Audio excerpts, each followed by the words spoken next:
Hello, everyone, and welcome to the latest episode of Vijf Vragen, or 5 Questions, as we would say in English. This is our podcast featuring the people of the Netherlands' diplomatic network here in the U.S. We're talking with the diplomats and policy officers about the strong bonds between the United States and the Netherlands, as well as our diplomatic work in the U.S. We're focusing on the collaborations between our two countries that make our relationship a partnership that works. I'm Jeff Alenak from the Embassy's Communications Office, and I'm talking with Jeroen Beekman, the Deputy Consul General in Chicago. Thank you for joining me today, Jeroen. Well, thank you for inviting me. I normally record this podcast from the Embassy in Washington, D.C., but we're a few miles away from D.C. right now. Well, more like several hundred miles away. We're in Detroit, Michigan this morning. We held our second Urban Dialogues session yesterday to coincide with the Sustainable Urban Design Summit at New Lab Detroit. And that's why I invited Jeroen to the podcast this morning to talk about urban dialogues. But before we find ourselves in the concrete jungle of that discussion, I like to start with a more basic question. What's your background and how'd you end up at the consulate? Yeah, well, my background is I am a history major. And I graduated with a degree in American Studies at the University of Wyoming in the United States. Wyoming. I think you're the first person I've ever met who graduated from Wyoming. How'd you pick that one? Well, so I was studying in Utrecht on history and on American Studies, and I wanted to do an exchange. So I researched that a little bit, got a little scholarship, and there were quite some universities I could pick. Mm-hmm. But I really, really wanted to go to the West. To the West, okay. My thinking was, if I would go to universities better known, more to the East Side, I'm basically trying to be as European as I can be while in the United States. Oh, that's interesting, okay. So I wanted to really, really get a different perspective and a different experience. I've always been fascinated by the United States, and particularly the American West, so that's what I did. There was a direct faculty exchange between Utrecht and at the University of Wyoming, mm-hmm. So I took that opportunity and I went there and I stayed there. So it was only for a year, but I stayed there, became a teaching assistant, and graduated there. So how many years altogether? Two years, yeah. Okay, and do you feel more Wyoming-like? What is even the word? It's Wyomingite. Wyomingite, is that it? Yeah. Wyomingite. Wyomingite. Yeah, Wyomingite. Yeah. Do you feel like a Wyomingite? I'm Dutch. You're Dutch. But, I have this special bond with those few years. They made a big impression on me. Yeah. So I always enjoy going back there. I like the Rockies. I like the American West. I think it's a beautiful place. Do you get out there often, or? No, not that often, but I was there again 2 years ago. Okay. With my family, toured Wyoming, but also like Montana, parts of Idaho. Yeah.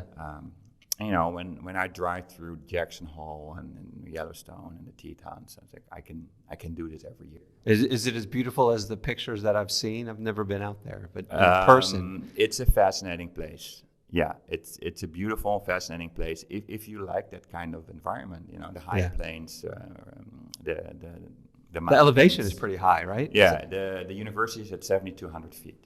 Yeah, Took me a while to acknowledge that. That's a big difference from growing up below sea level. Yeah, it's a high altitude training continuously. So you could probably breathe a lot better now. I don't know. Well, now the effects of it are gone. But yeah, when I went back in the summer for the Netherlands, you could really feel you've been at high altitude. Is that right? Yeah. One time a few years ago, before the pandemic, I went out west on a work trip.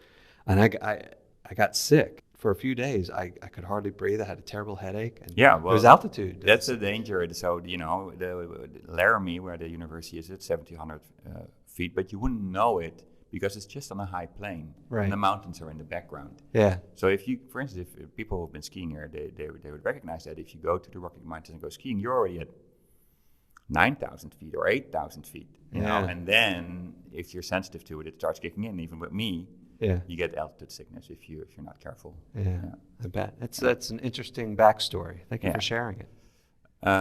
So from there, I graduated and I worked on the Al Gore presidential campaign in 2000. Did you? I did. Yeah.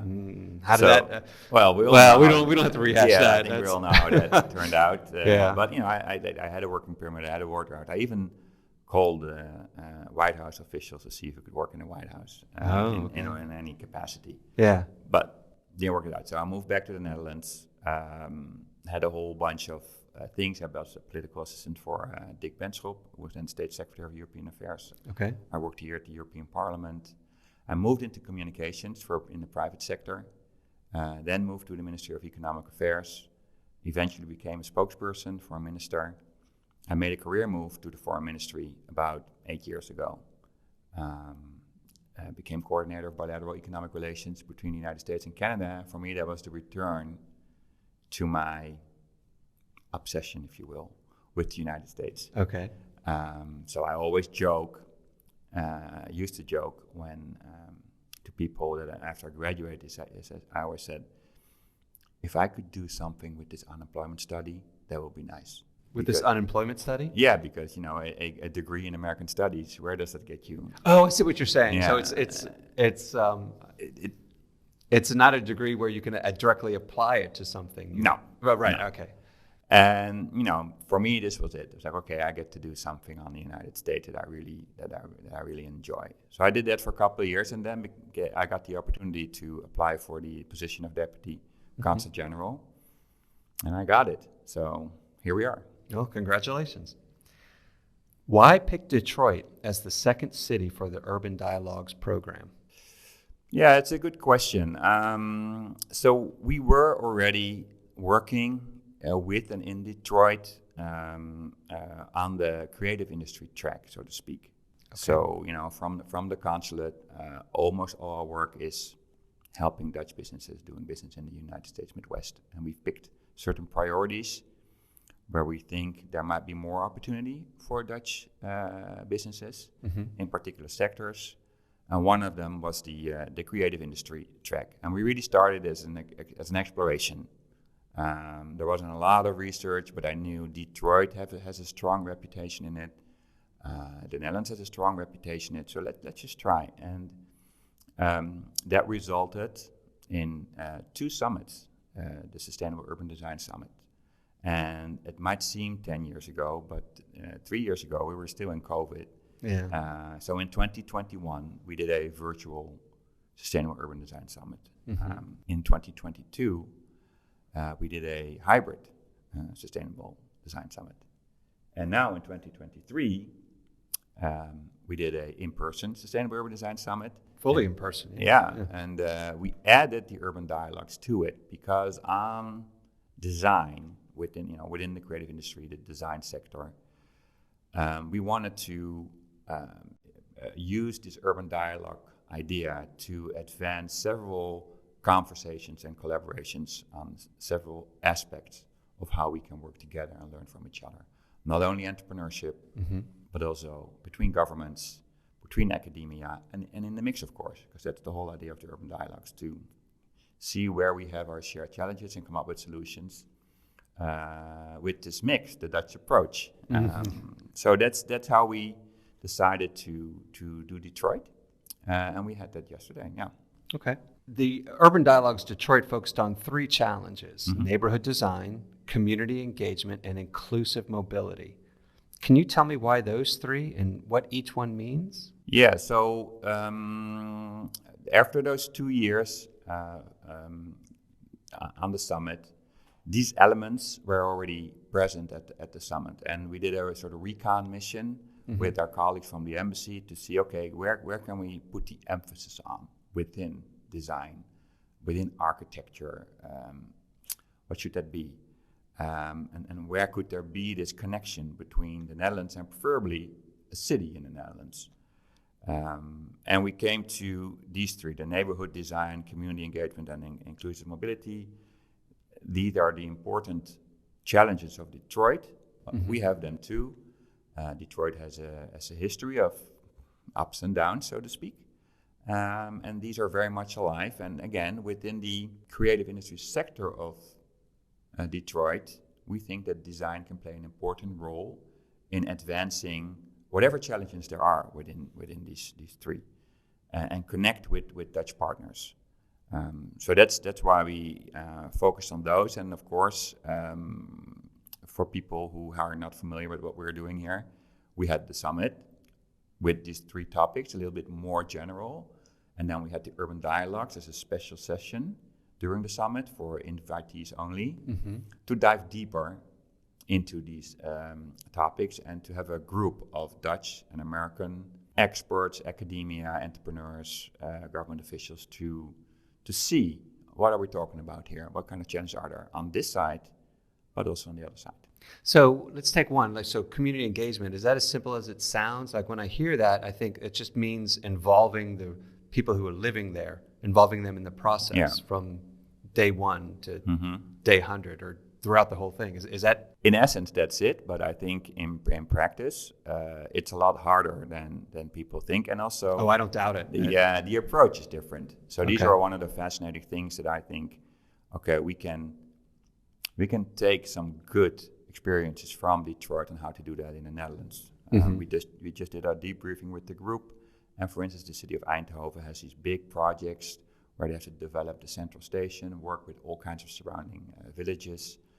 And the way they approach here, try to use community engagement, talking to citizens first, not even the topic, but just talking to them what they find important, build that relationship, and involve them from the beginning into a design process. You would think we would do that in the Netherlands, but we still do it very much project-based, saying, okay, look, we've got this idea.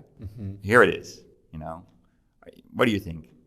Then you're already a few steps ahead, and people are confronted with, oh, you want me to form an opinion on your idea on how to do this, and then you get a different kind of engagement.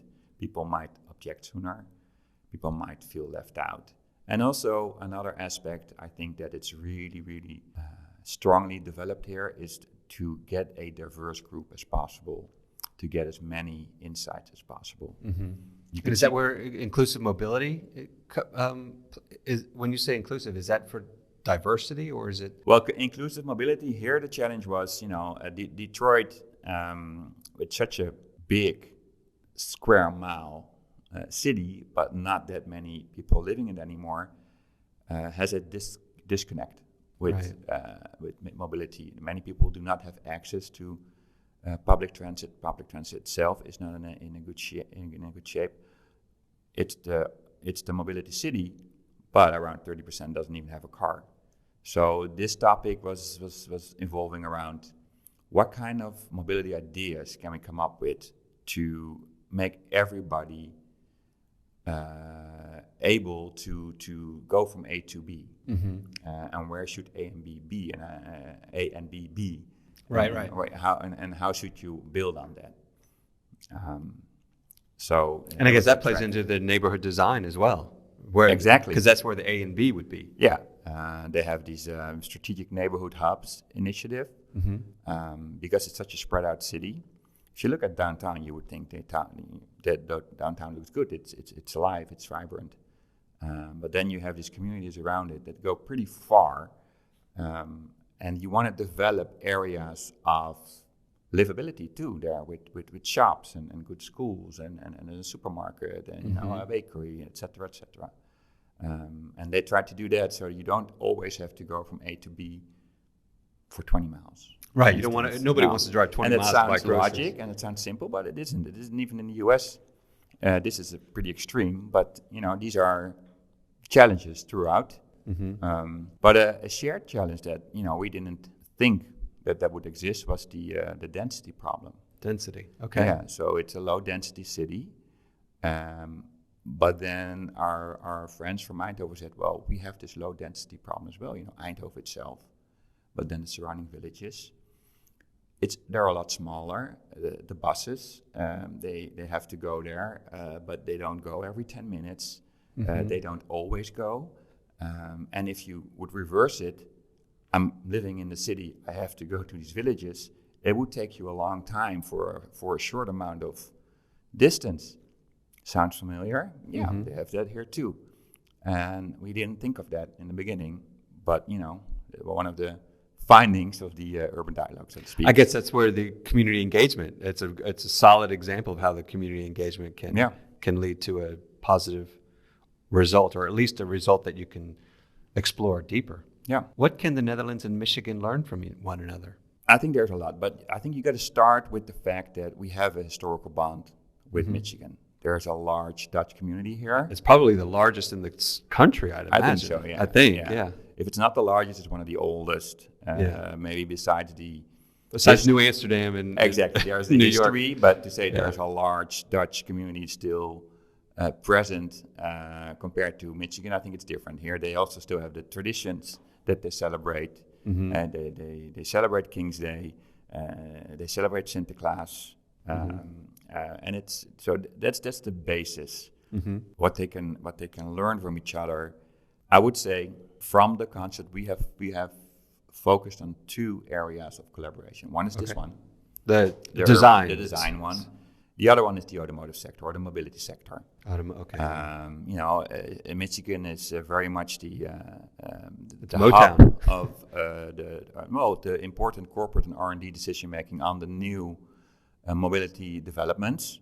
So they have this historical background with the 3 big automakers here, but the new developments on electrification and autonomous driving, on the battery industry that is fastly growing. Makes it a very interesting place for the mobility sector to be. And likewise, for Michigan, the way the automotive sector in the Netherlands has developed after it got rid of their last brand makes for a good connection. So those 3 elements is where we can exchange ideas. What do you see as the future for collaboration between the Netherlands and Michigan? I think we can grow stronger on these areas. Hopefully we can look forward to a visit of the Michigan governor next year to the Netherlands. Okay. She has let it known that she intends to go to Europe and visit the Netherlands hopefully too. So what I see is a stronger collaboration. Not only within a business approach, but especially on this design track, also a collaboration between academia and the government. And maybe we can use that also to strengthen our ties on that automotive sector, because it's a rapidly changing and growing area around the world, and we need strong partners on both sides to be part of that mobility revolution and to use it. It feels like we're on a cusp. Whenever I hear of the electrification and the driverless cars, I always think, that's 50 years away. It's so far away. But then I think of the evolution of the cell phone. I remember in 2000 saying to my wife, I don't need a cell phone. I don't see the reason for it. And then I saw the reason clearly. And after 2000, after the Twin Towers, after 9/11, we saw we need to be able to reach each other in an emergency. Right. So I got a cell phone, and I still didn't use it much. Never sent a text for the longest time, and then the iPhone came out in 2007, and I think within 2 years everybody had a smartphone. Yeah. And so it just takes the right technology to meet the needs of society at the time, and then that revolution can happen quickly. Exactly. So when you're in it, you think it's going slow.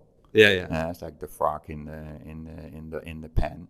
The frog in the pen? Yeah, the frog in the pen. When Al Gore used that. When you turn up the heat, it gets warmer and warmer, but the frog will stay inside. But if you're outside and he jumps in and he thinks hot, he'll jump out again. The boiling frog. Okay, the boiling frog, yeah. I understand. So when you're in it, you don't always see it, and I think clearly if you have this collaboration and continuous conversation with each other on various topics, it stays on top of the mind of you, and you can perhaps take more advantage of the developments. Your example made me think of the movie that just came out. It's called Blackberry. And sometimes you need that kind of perspective. Yeah, that's how fast it went, and you forget. Is that about the BlackBerry device? It's about BlackBerry, and it's about how this Canadian company, Research in Motion, how they grew rapidly to the dominant phone until the iPhone. Yeah. That was it. I think I still remember I had a BlackBerry. I still remember that it was a thing with Obama being elected president, that he had his BlackBerry. And I remember that now. The Secret Service had to go through something with that. Exactly. And then all of a sudden, iPhone came out, and they took away the keyboard and had a touchscreen only. Yeah. And right now you would think, oh, that was a matter of months, but it was still a matter of a few years before it flipped, and BlackBerry lost its markets, among others like Nokia. But I think the BlackBerry story reminds me of how fast revolutionary changes can go, and you better be part of it. So maybe my next car will be electric and driverless. Could be. Well, I think electric first and driverless is another thing. Well, I'm not in the market yet, knock on wood. But I just have one final question. It came to me last night. I learned a little bit something about you last night. It surprised me. Okay. You wanted to see the Chicago Bears game. I know. How does a Dutchman gain such an interest in American football, or in football, I should say? Going back to that, I became an American Studies major. The fascination with the United States has been there since I was a kid. And of course, it's innocent in the beginning. Yeah. You like, I think it's cool. You like American movies. I read Western strips, the Blueberry comic. Okay. I have them all. And when it's aligned to my fascination with history. So when I went to Utrecht, I already told my parents, I switched from an economic study to history, and I said, look, I can do this economics, but I really don't enjoy it. Yeah. Well, you have to do what you enjoy. I'm going to do history, and I've always been good at history. And I said, when I do history, I'm going to do American studies. Mm-hmm. So that's one of the reasons I like sports. Okay. And when in Wyoming, I went a lot to the college games, and I never went to NFL games. They were the Denver Broncos. I was going to say, what's the nearest team there? Yeah, Denver Broncos is the football team. Utah Jazz is kind of their basketball game. Okay. For Wyoming. I went to the college game. That I discontinued. So I live here now for 3 years. Yeah. And around me, with the friends we made, and the friends of our kids. Well, not our kids. Now, really the neighbors and the parents at school. You could see their obsession with college sports. It's amazing how big it is. And so I can't copy that, because I have Wyoming, and that's, people tend to be a fan of the college they attended to, and that's it. So I can't just pick Michigan State or something.